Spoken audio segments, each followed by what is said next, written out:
Ron Bishop here from Timaru, New Zealand, and I'm standing behind the kitchen sink.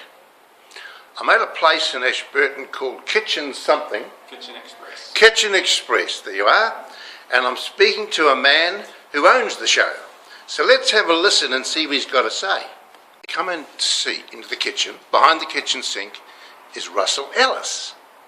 Russell, what are you doing here? The reason I'm standing here is because I'm standing for Mayor of Ashburton. You're joking. I'm not joking. Eh? And to stand for Mayor, I believe it is time for change. It's time for a common sense approach to politics. Tell me, what are you going to do to make it different? The way I'm going to make it different is there's going to be public consultation, and then we're going to listen to what the ratepayers have to say. Now, you said you want to take me around town and show me some stuff. Yes, I do. Well, where are we going to go? We're going to head down to Chalmers Ave, and I'm going to show you why that's not the right location for the second bridge. Yes. Then we're going to go over to South Street, and I'm going to show you the state of some of the roads in this town. Yes. Then we're going to go to the Art Gallery and Museum that was supposed to cost $6.3 million, but none of us actually know what the final cost is going to be. And then we're going out to the new industrial park, where I believe council should be the regulators, not the developers. If we need a second industrial park, we sell the land to someone else who's going to develop it instead of putting our area into even further debt. Well, listen to that fight and talk. Can't wait to go and see these places. Let's go, Russ. Kemp Gate. What's that? What's that, Russ? This is the location they've chosen for Ashburton's second bridge. Yeah, right outside Mayoral Park here where the scouts are. And look at the lovely road we've got down there behind us. They're going to divide the town in two by choosing this location for the bridge. A lot of school children have to cross that road every day to get to and from school. Just the wrong place for the bridge. There you are. I thought it was going on Grove Street. Once it gets to the other side of Tynwald, they have now chosen not to go down Grove Street. They're going through rural land.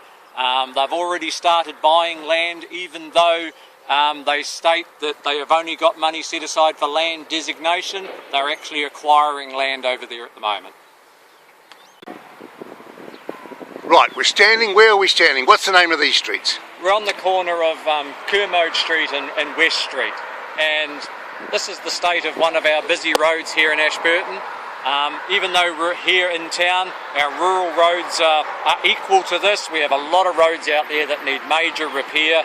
Our national funding has to increase, and we need to be out there fighting for the town to make this happen. Yeah, well, that's a bit rough, isn't it? If they're spending on other stuff, and they would not the basics of what counts as a law around. Anyway, what's that big concrete jungle there, Russell? This is our new Art Gallery Museum, supposed to have a final cost of $6.3 million, but to date we haven't been told the true final cost of this project. It lacked true public consultation during the process, and there were a lot of people opposed to it. Now it's going ahead. I believe the town has to get behind it and support it, so it is not an ongoing burden to the ratepayers. We need to make this pay its way. Pretty big. It's going to be big. Going to be a large complex. Not as big as what the original was, I don't think. Well, it'll be good when it's all finished. As long as I don't have to pay for it, I don't mind. Now this is not State Highway 1 now, is it? It's the main street of Ashburton. That is correct. State Highway 1's across the railway line there, on the other side of the railway line. Yes. And for me, common sense told me that is where the second bridge should have been. A continuation of State Highway 1 on down Malcolm Street. Fair enough.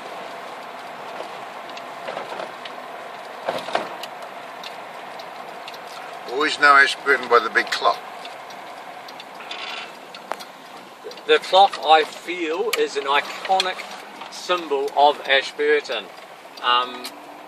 We have just recently changed the town's logo to 3 wiggly lines to represent the 3 braided rivers of the district.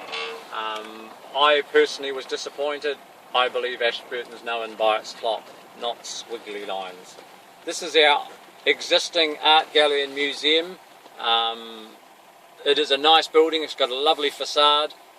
The council are now going to take this over and turn it into more office space. They're going to spend $2 million on this project, which for the original art gallery museum was never in the budget. This building was going to be sold and that money was going to be put into the new building. Russell, will you take me out and show me a closer look at this building? It looks quite interesting. Right, we've got a better shot here, Russ. Tell us about it.